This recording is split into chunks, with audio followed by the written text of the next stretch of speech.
Hey guys, this is Jude, and it's beautiful weather out here. It's October.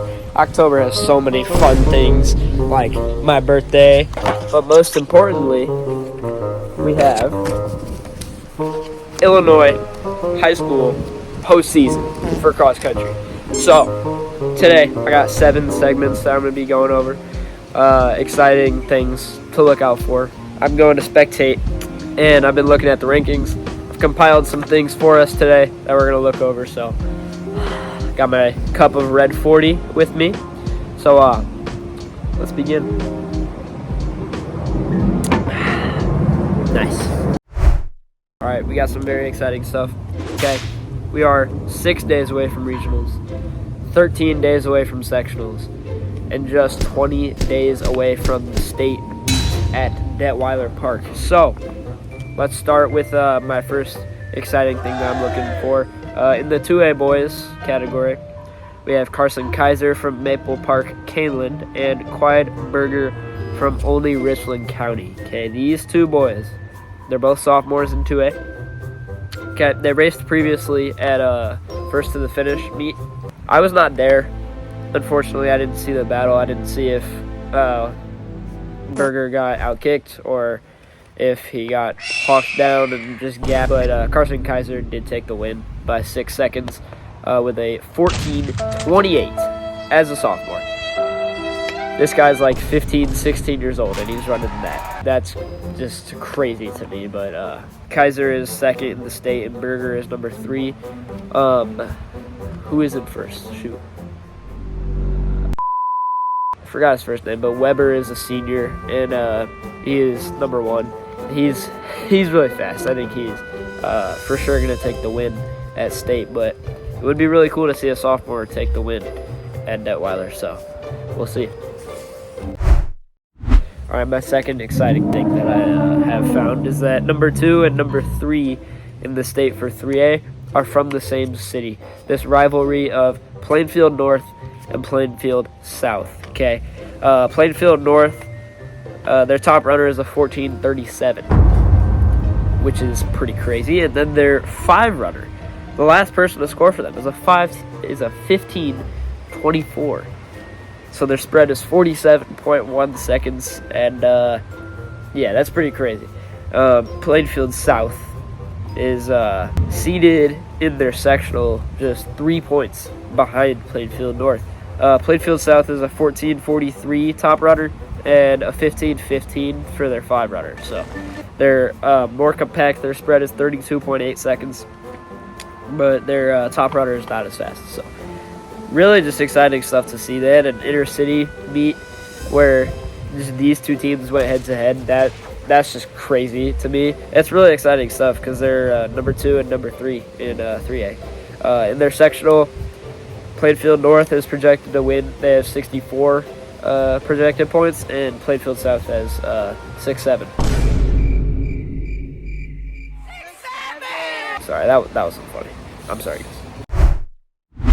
Sorry if I sound weird today. I have a cold, but that's okay. I'll get better eventually. My next topic is that girls 2A, the Lake Villa sectional, that's where it is stacked. It's just crazy. It needs to be fixed. So, number 10 in the state is number 6 in this section. Teams 1, 3, 4, 5, and 6 in the state for girls 2A are all in the same sectional. Like, Crystal Lake is number 6 in the state, and yet they are 5th in their own sectional. The 7th team in the sectional is 14th in the state. That team isn't projected to make it to state, and they're 14th. So I know it's by geographical areas where your sectional is, but it gets to a point where these things need to be changed. Like, my team is like 16th in the state, and we're hoping to make it to state. So our sectional, it's 1A Elmwood, is pretty stacked as well. So something that should be considered by IHSA, I believe, and probably won't be changed, but yeah. The future of Olney Richland County is something that I want to discuss. Olney Richland County has 8 runners. So they have 1 JV runner, and their pretty good. They're not ranked in the state. They're 9th in their sectional, which, doesn't sound great. But their top 5 are all sophomores, so I think that if they continue to develop, their future will be crazy. And their top 3 is very stacked already. They have number 3 in the state, Quidberger, 1434 as a sophomore. I talked about him earlier. And Judah Dix is also on their team. He's a 1529. And Tristan Butler is a 1551. Now these 3 guys, right? No big deal. They all follow me on Strava. It's whatever.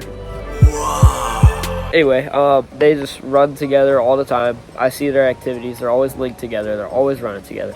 They do like 16-mile long runs, which is just crazy. My longest is 11.3 or something like that. So they're killing it. And I'm also a sophomore. But their 4 and 5 runners are where they kind of get slowed down.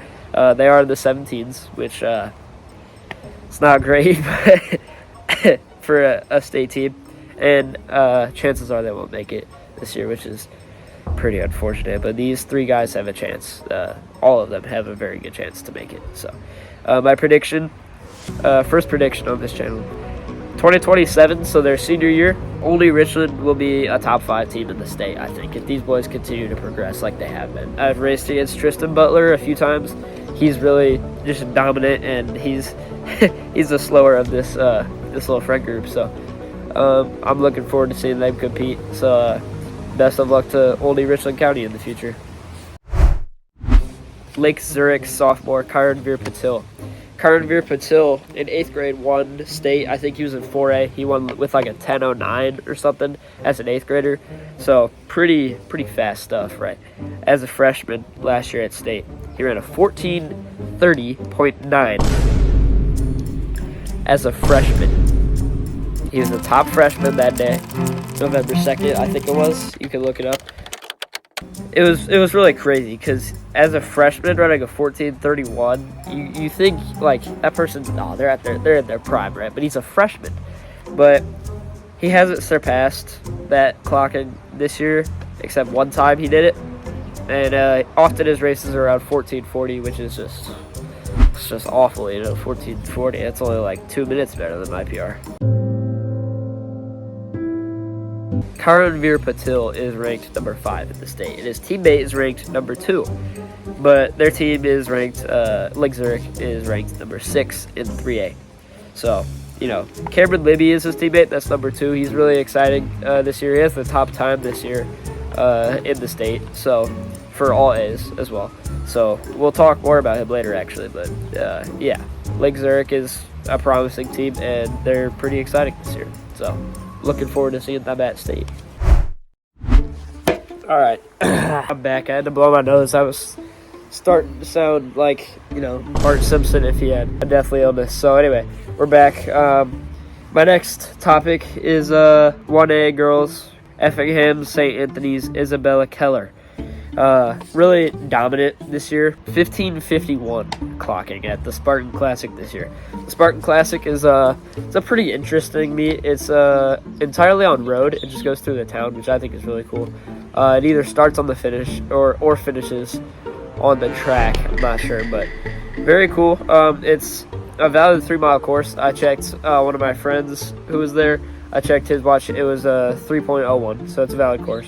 So 15:51, very fast, especially if you have super shoes on the concrete and just the roads.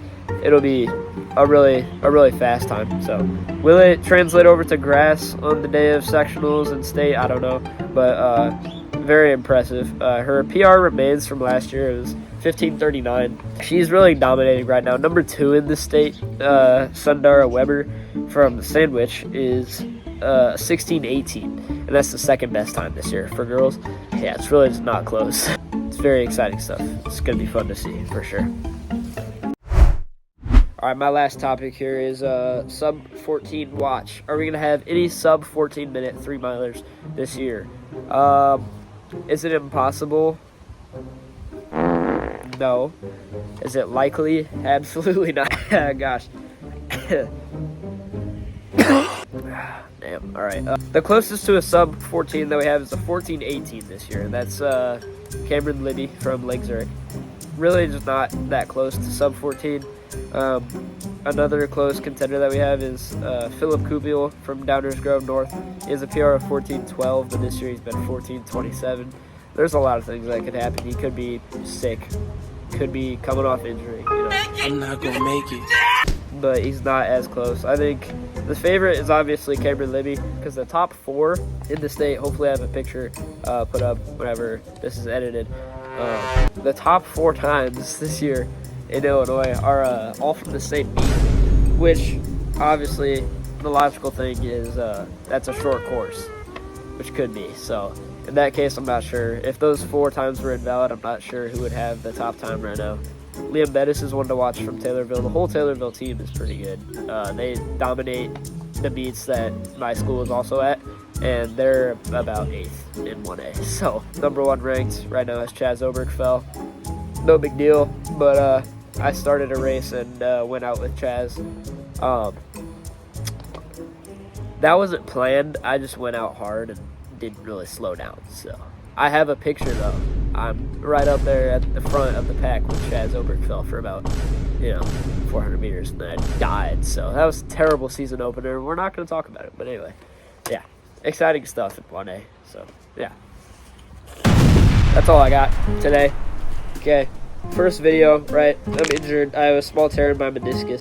Fall damage, dumbass. Which really is not good, but they said it's not going to be a huge issue. I decided, I could analyze some videos. I've always wanted to do this. I wanted to do it last year. Never really got to it, I guess. But I went to the state meet. It was a great experience. I'll be going to sectionals. I'll be at 1 at Elmwood. I could get videos from that. Could make a video on it. I'll make a state preview video, probably. I don't know. I don't even know if this video will. Hopefully it's on YouTube. Hopefully someone's watching it right now, I guess. That's cool to think about. I love watching great races like this. I've been to 4 national meets, 3 outdoor, 1 indoor, and I just love it. Seeing such great talent is really inspiring. So I will also be going to the NCAA championships in Missouri. If you're watching, appreciate you. Thank you. Shout out to my editor Jameson. Yeah, that's about it. See you guys.